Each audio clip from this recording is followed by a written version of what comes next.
Hello दोस्तों, नमस्कार।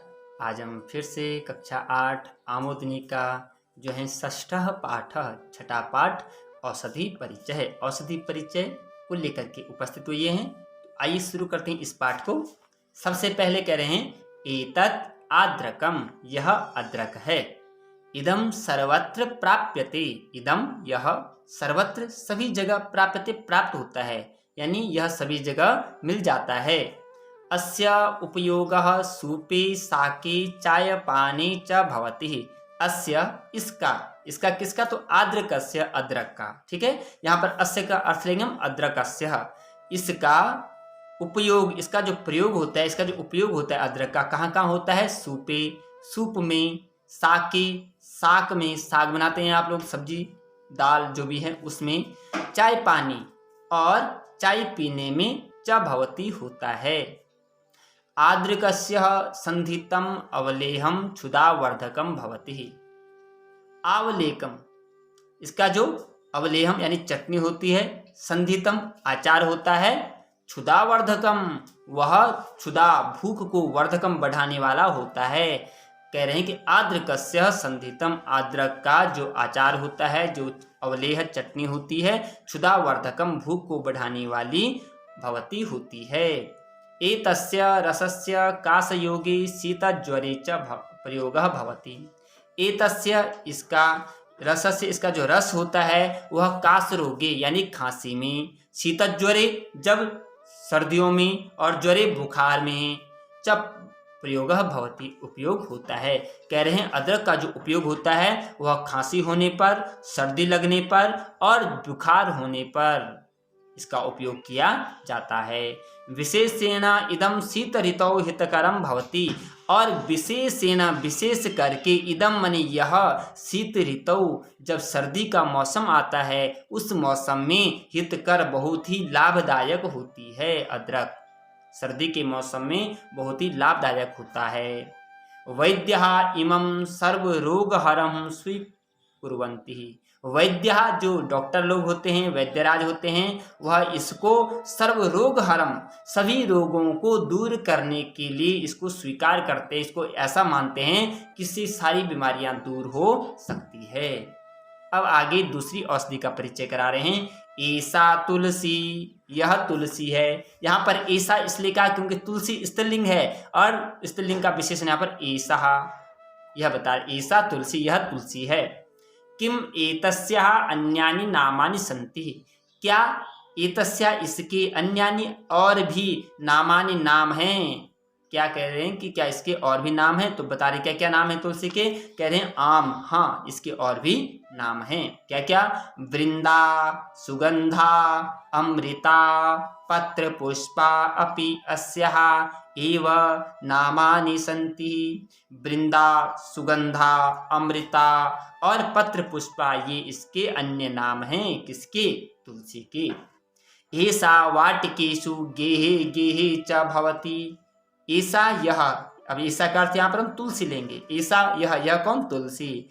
इसका जो है कहाँ कहाँ दिखती है? वाटिकासु, घरों में जो वाटिकाएं होती, छोटी छोटी फुलवारी होती है, या जो गमले होते हैं, घर, गेहे गेहे, घर घर में, ये गेहे गेहे च भवति, घर घर में इसका उपयोग या दिखाई देती है। तुलसी किमर्थम प्रयुक्ता भवति। तुलसी किमर्थम, किस लिए प्रयुक्त होती है? यहाँ पे पूछ रहे हैं कि तुलसी किमर्थम प्रयुक्ता भवति, तुलसी किस लिए प्रयुक्त हो रही है? तो कहा ज्वरे, ज्वर में, बुखार आने पर तुलसी का उपयोग किया जाता है। प्रतिस्याये, और जुखाम लगने पर, कासे, खांसी होने पर, तुलसी अतीव लाभप्रदा अस्ति, तुलसी बहुत ही लाभदायक है। कब कब? जब आपको बुखार आई, जब आपको जुखाम लगे, समझ गए, और जब आपको खांसी हो, तब यह तुलसी बहुत ही लाभदायक है। जनाः चाय पाने, जनाः लोग, चाय पाने, चाय पीने में, एतस्याः पत्राणाम, इसके जो पत्ते होते हैं, सूखे पत्ते या हरे पत्ते, चूर्णानाम च प्रयोगम कुर्वन्ति, इसके पत्तों का जो चूर्ण होता है उस चूर्ण का प्रयोग लोग चाय के साथ करते हैं। यह तुलसी के बारे में हमें मालूम हुआ। अब आगे देखते हैं। इयम ब्राह्मी, अब ब्राह्मी के बारे में बता रहे हैं। आपने सुना होगा ब्राह्मी बहुत ही अच्छी औषधि होती है, जो कि हमारे ब्रेन के लिए, दिमाग के लिए, स्मरण शक्ति को बढ़ाने के लिए बहुत ही अच्छी औषधि है। तो उसके बारे में जानते हैं। इयम ब्राह्मी, यह ब्राह्मी है, शारदा मंडूकी मंडूकपर्णी अस्याः अन्यानि नामानि सन्ति। करें शारदा, मंडूकी, मंडूकपर्णी, यह अस्याः माने इसके, अन्यानि ये अन्य नाम है किसके, ब्राह्मी के। विशेषतः ब्राह्मी उपतडागेषु आर्द्रभूम्याम उत्पन्ना भवति। विशेष करके यह जो ब्राह्मी है यह कहाँ उत्पन्न होती है, तो कहा उपतडागेषु, जो छोटे छोटे जलाशय होते, छोटे छोटे तालाब होते उनके किनारे, और आर्द्रभूम्याम, जो नमी वाली भूमि होती जहाँ पानी की मात्रा अधिक पाई जाती है, ऐसी जमीन पर उत्पन्ना भवति, यह उत्पन्न होती है। ऐसा अस्मभ्यम कथम हितकरम, कहा यह हमारे लिए किस प्रकार से हितकारी है, लाभदायक है। तो कहा ब्राह्मी शीतला भवति, यह जो ब्राह्मी होती है ना यह बहुत ही शीतल होती है, ठंडी होती है, ब्राह्मी गर्म नहीं होती। कहा ऐसा शीतला भवति, यह ठंडी होती है। और आगे करें ब्राह्मी पेयम, ब्राह्मी का क्या बनता है, पेयम यानी पीने के लिए, जैसे जूस रस यह बनता है। चूर्णम, इसका पाउडर भी बनता है। ब्राह्मी घृतम च स्मरण शक्तिम वर्धयति, और ब्राह्मी को घी के साथ मिलाकर जब खाया जाता है तो कहा यह स्मरण शक्ति को, हमारी जो याददाश्त होती है, जो मेमोरी होती है उसको बढ़ा देती है। कहा मस्तिष्क रोगेषु एतस्याः उपयोगिता अस्ति, और मस्तिष्क के जो रोग होते हैं, दिमाग की जो बीमारी होती है उनको दूर करने में इसका उपयोग किया जाता है।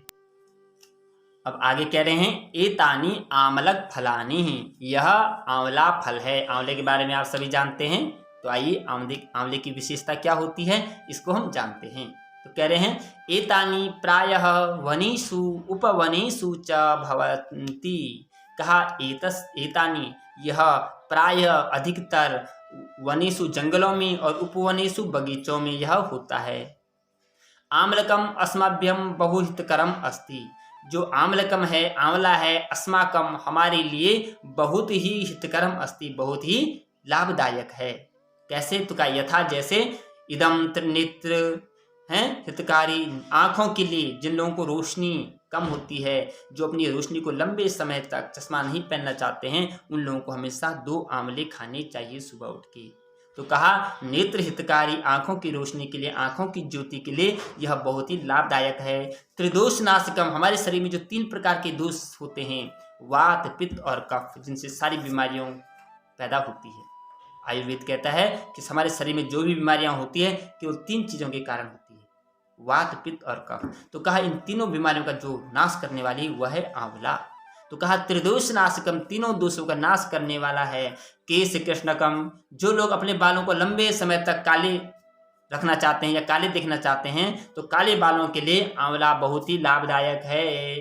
पक्वानम आम्लकानाम अवलेह, कहा पक्वानम पके हुए, पका करके, आंवलानाम इन आंवलों को क्या बनता है, अवलेह, इसका चटनी बनती है। मिष्टापक, इसका जो हम क्या बोलते हैं, आंवले का मुरब्बा, मिष्टापक मीठा बनता है। संधितम, इसका आचार बनता है। च सुप्रसिद्धम मेवा, यह बहुत ही प्रसिद्ध है, आंवले का आचार, आंवले की चटनी, आंवले का मुरब्बा, है ना।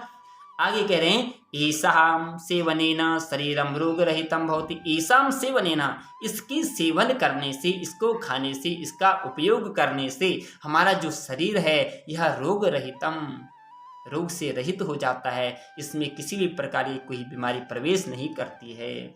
अस्मिन् फले विटामिन सी इति तत्वम सर्वाधिकम प्राप्यते, कहा अस्मिन् तत्व, यह जो फल है, कौन सा, आम्लकम, आंवला जो फल है, इसमें विटामिन सी सर्वाधिकम, सबसे अधिक मात्रा में पाया जाता है। इसलिए तो विटामिन सी हमारे आंखों के लिए बहुत ही अच्छा होता है और सबसे अधिक मात्रा में वह आंवले में पाया जाता है। आगे कह रहे हैं आम्लकहि निर्मितम च्यवनप्राशम सर्वोपि जानन्ति, और आम्लकहि, आंवले के द्वारा, निर्मितम बना हुआ, च्यवनप्राश, जो आप च्यवनप्राश खाते हैं पतंजलि का, डाबर का, है ना। तो कहा उस आंवले का जो च्यवनप्राश बना होता है, सर्वेपि जानन्ति, सभी लोग उससे परिचित हैं। अब यह है इयम हरिद्रा, यह हल्दी है। अब हल्दी की विशेषता, हल्दी के अंदर क्या गुण हैं उसके बारे में जानते हैं। इयम हरिद्रा पीतिका गैरी कृमिघ्ना हरिद्राया अन्यानि नामानि संति। कहा इसके अन्य नाम क्या है? पीतिका, क्योंकि पीली करती है भोजन को, पीले रंग की होती है इसलिए पीतिका। गैरी और कृमिघ्ना, कृमिघ्ना कृमों को मार, जो हमारे पेट में कीड़े होते हैं उनको मारने वाली है ये, इसलिए इसका नाम कृमिघ्ना। हरिद्राया अन्यानि, यह इसके अन्य नाम है। कौन कौन सी? पीतिका गैरी हरिद्राया, है ना, और कृमिघ्ना, ये नाम हल्दी के पर्यायवाची नाम है। इमाम बिना तो अस्माकम भोजनम पूर्णम न मन्यते। इमाम बिना, इसके बिना, इमाम का अर्थ यहाँ पे हरिद्राया बिना, हल्दी के बिना, अस्माकम भोजनम, हमारा जो भोजन होता है, पूर्णम न मन्यते, वह पूर्ण नहीं माना जाता है, वह पुण्य नहीं माना जाता है। कहा हल्दी के बिना हमारा जो भोजन होता है वह पूर्ण नहीं माना। क्यों? आप देखते हैं, आप जब भी भोजन बनाएंगे अगर उसमें हल्दी नहीं होगी तो उसका रंग कैसा रहता है? एकदम बेकार सा, खाने का मन नहीं करेगा। इसलिए कहा इसके बिना भोजन पूर्ण नहीं माना जाता है। इयम वर्णम शीघ्रम पूर्यति, जैसे ही हम इसको भोजन में डालते हैं, इयम वर्णम, यह अपना रंग शीघ्रम पूर्यति, जल्दी पूरा कर देती है, अपना रंग छोड़ देती है भोजन में, एकदम पीला कर देगी भोजन को। हरिद्रा कृमिनाशिकापि भवति। कहा जो हल्दी होती है यह कृमिनाशिकापि, जो हमारे पेट में कीड़े होते हैं उनका नाश करने वाली भी होती है। जिन बच्चों के पेट में कीड़े होते हैं उनको थोड़ा हल्दी खिला दीजिए आप, एकदम कीड़े समाप्त हो जाएंगे। यम कफनाशिनी, यह अभी मैंने आपको बताया जो 3 दोष होते हैं, वात पित्त कफ, तो जो कफ जब बढ़ जाता है तो कफ को नाश करने वाली यह हल्दी होती है। सौंदर्यवर्धनी, सुंदरता को बढ़ाने वाली हल्दी होती है। आपने देखा होगा टीवियों में कई प्रकार के प्रचार आते हैं, हल्दी चंदन से बनी हुई है। तो कहा अगर किसी को सुंदरता चाहिए तो हल्दी को अपने चेहरे पर लगाइए। और जनाह मांगलिकम कार्येषु, जनाह लोग मांगलिक कार्येषु, जब मांगलिक कोई शुभ कार्य घर में होता है तो उसमें हल्दी का प्रयोग शुभम मन्यन्ते, हल्दी का प्रयोग शुभ माना जाता है, अच्छा माना जाता है, मांगलिक माना जाता है। शादी ब्याह, चूड़ाकर, मुंडन, आपने देखा होगा स्नान किससे कराया जाता है? हल्दी से कूट करके उसका लेपन किया जाता है, क्योंकि उससे चेहरे में निखार आता है। और हल्दी पीले वर्ण की होती है इसलिए उसको शुभ में माना जाता है। आइए आगे देखते हैं। एतानी बिल्व फलानी, यह बिल्व फल है। बिल्व अर्थात बेल का फल, जो जिसके पत्ते भगवान शिव को चढ़ाए जाते हैं, बिल्व पत्र, उसी बिल्व पत्र पर जो फल लगता है, बिल्व के वृक्ष पर जो फल है उसको बिल्व फल। बिल्व फलम पाचकरम वर्णशोथकम शोथहरम मधुमेहम रोगहरम लाभप्रदम च भवति। कह रहे हैं यह जो बिल्व फल होता है यह क्या होता है? पाचकम, भोजन को पाचन करने वाला होता है। वर्ण शोथकम, रंग को सोखने वाला होता है। शोथहरम, और जो सूजन रहती है हमारे शरीर पर उसको कम करने वाला होता है। मधुमेह, और मधुमेह जिसको हम डायबिटीज बोलते हैं, इस मधुमेह रोग को दूर करने वाला यह लाभप्रदम च भवति, उसमें लाभदायक होता है। जनाः बिल्व रसाहारम रुचि पूर्वकम पिबंती। जनाः लोग इस बिल्व फल का जो रस होता है उसको बड़े रुचि के साथ, बड़े रुचि पूर्वक, बड़े प्रेम के साथ इसको पीते हैं। बिल्वस्य मिष्टापकम चूर्णम च उदर रोगम हरति। कहा बिल्व का जो मिष्टाप, इसका जो मीठा चूर्ण होता है वह उदर रोगम, पेट के रोगों को हरति, दूर करता है। यह बिल्व फल की विशेषता है। तो आज हमने औषधि परिचय जो पाठ है, छठा पाठ, इसके बारे में पढ़ा कि किस प्रकार से तुलसी, किस प्रकार से हल्दी, किस प्रकार से अदरक, किस प्रकार से बिल्व फल हमारे शरीर के लिए किस ऋतु में और कौन कौन सी बीमारियों को दूर करने में हमारी मदद करता है, यह हमने औषधि परिचय के बारे में जाना। तो विश्वास करते हैं आपको हमारा यह वीडियो ज़रूर पसंद आएगा और आप अपना कमेंट ज़रूर हमारे कमेंट बॉक्स में लिखें, जो भी कमी हो, जो भी चीज़ समझ ना आई हो, और आप इसको ज़रूर और अधिक से अधिक शेयर करें, अपने साथियों तक, अन्य तक पहुँचाइए ताकि औरों को भी इसका लाभ मिल सके हैं। तो मिलते हैं आपको हम अपनी अगली नई वीडियो के साथ, तब तक के लिए धन्यवाद।